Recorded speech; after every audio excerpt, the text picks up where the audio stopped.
So I told you guys a couple of days ago that these Bible study videos are going to be more intense. I'm going to hit you guys more with present truth. And what the Bible students call present truth, that is a truth or prophetic truth that are happening today in this present time. And that's what I'm going to hit you with today.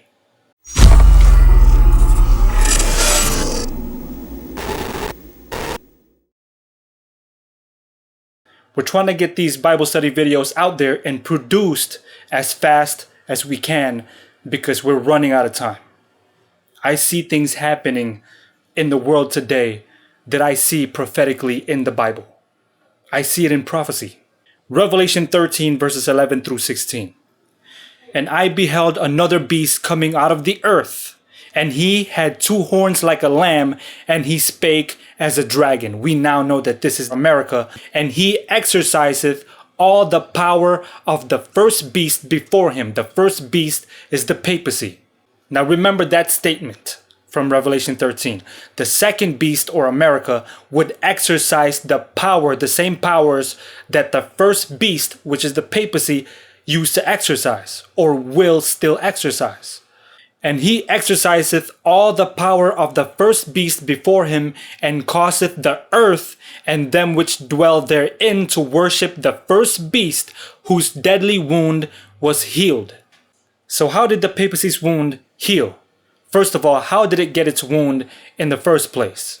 Remember in 1798, General Berthier from France arrested the Pope because Napoleon was getting sick and tired of the Pope being the boss. So if you guys remember that from the last couple videos, we know now that that was the wound that the Pope or the papacy had received, that the first beast had received. Well, how did this wound start to heal? Check this out.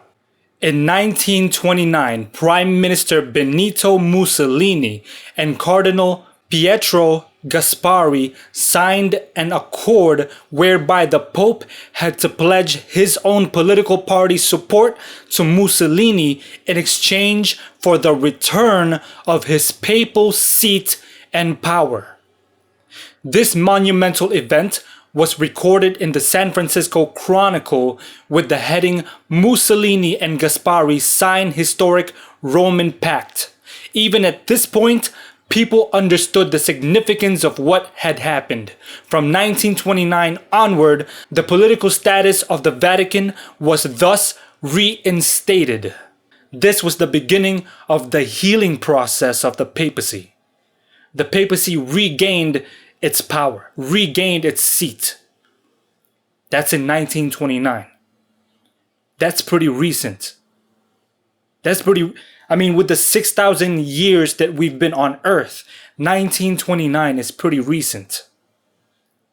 And he doeth, the second beast, great wonders, so that he maketh fire come down from heaven on the earth in the sight of men, and deceiveth them that dwell on the earth by the means of those miracles which he had power to do in the sight of the beast. This event hasn't happened yet. Saying to them that dwell on the earth that they should make an image to the beast which had the wound by a sword, that's the papacy, and did live. And he had power to give life unto the image of the beast, that the image of the beast should both speak and cause that as many as would not worship the image of the beast should be killed. And he causeth all, both small and great, rich and poor, free and bond, to receive a mark in their right hands or in their foreheads. So the second beast, that's America, will start to create these signs and wonders, and will perform these signs and wonders in the sight of men and in the sight of the beast, the first beast, that's the papacy. The second beast is America, the first beast is a papacy. And then the Bible says that the second beast will tell those who dwell on earth to make an image of the first beast, an image of the papacy. What does that mean? Now in the Bible, biblically, an image is like a graven image or a golden statue or a silver statue. But the Bible says in Revelation 13 that power was given unto the second beast to give life to this image, that this image should speak. So could we expect a golden statue or a silver statue to start walking around speaking to people? No, right? Because the book of Revelation was written in prophetic language. It was written in symbolic imagery. So what does this mean? What does it mean that the second beast will tell the world, will tell the earth and those who dwell on the earth to make an image to the first beast, which is the papacy? What does that mean? You see, an image in the Bible doesn't necessarily mean a golden statue. Genesis 1 verses 26 and 27. And God said, let us make man in our image after our likeness, and let them have dominion over the fish of the sea, and over the fowl of the air, and over the cattle, and over all the earth, and over every creeping thing that creepeth upon the earth. So God created man in his own image. In the image of God created he him, male and female created he them. So an image here is a likeness. The image of God in Adam was his likeness. How was Adam and Eve a likeness or an image of God? Well, some attributes of God, certain attributes of God, Adam and Eve possessed. Us human beings can create, we can think, we can feel, we can judge, we can love. We are living, breathing, functioning people. And that's the image of God. We are in his likeness. There are certain attributes that God has that we don't have. For example, divinity and immortality. We don't have that, but there are certain attributes that God has that we possess because we are in his likeness and in his image. So an image doesn't necessarily mean a statue. An image can be a likeness.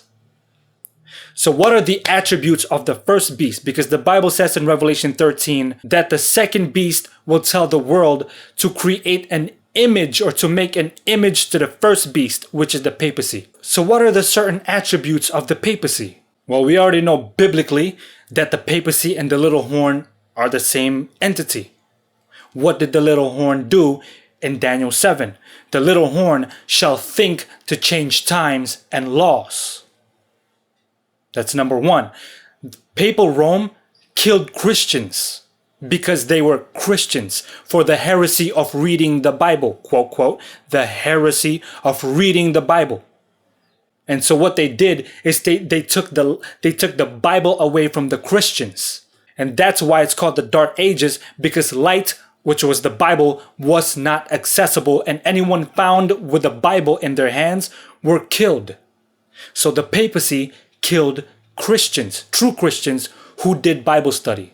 The papacy lied to its people. The papacy had certain doctrines that were made up. They mixed paganism and Christianity together. And they lied to their people. So these are just some of the attributes of the first beast, which is the papacy. Number one, they thought they could change God's times and laws. Number two, they killed Christians because they were true Christians, because they kept the Sabbath and not Sunday as the church was trying to impose. Number four, and perhaps the most important attribute of the papacy, was they mixed church and state. The papacy was a union of church and state. The reason why they were so successful in the Dark Ages and in the Inquisition was because the church controlled the state, and that's the reason why Christians were being killed. The church told the state to kill the Christians. So because of this unholy union, hundreds of millions of Christians were killed. So in Revelation 13, the second beast will tell them that dwell on the earth that they should make an image to the beast which had the wound by a sword and did live. And he had power to give life unto the image of the beast, that the image of the beast should both speak and cause that as many as would not worship the image of the beast should be killed. And he causeth all, both small and great, rich and poor, free and bond, to receive a mark on their right hand or in their foreheads. We already know the attributes of the papacy. So now Revelation 13 says that the second beast will tell those who dwell on earth to make a likeness of the papacy, an image or a copy or a replica of the papacy. What did the papacy do? What was their attributes? Number one, they thought they could change times and laws, God's times and laws. Number two, they killed Christians, true Christians who read the Bible. Number three, they lied to their people, just like America.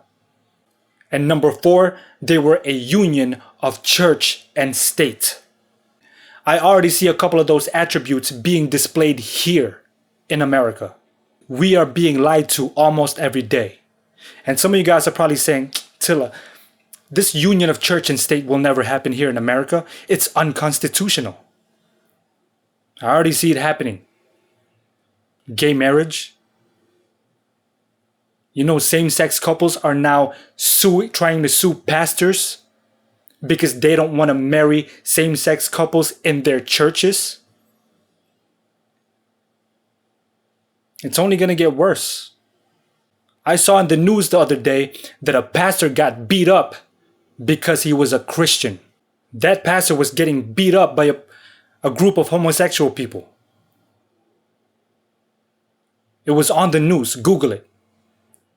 And some of you guys say this union of church and state will never happen here in America. It's already happening.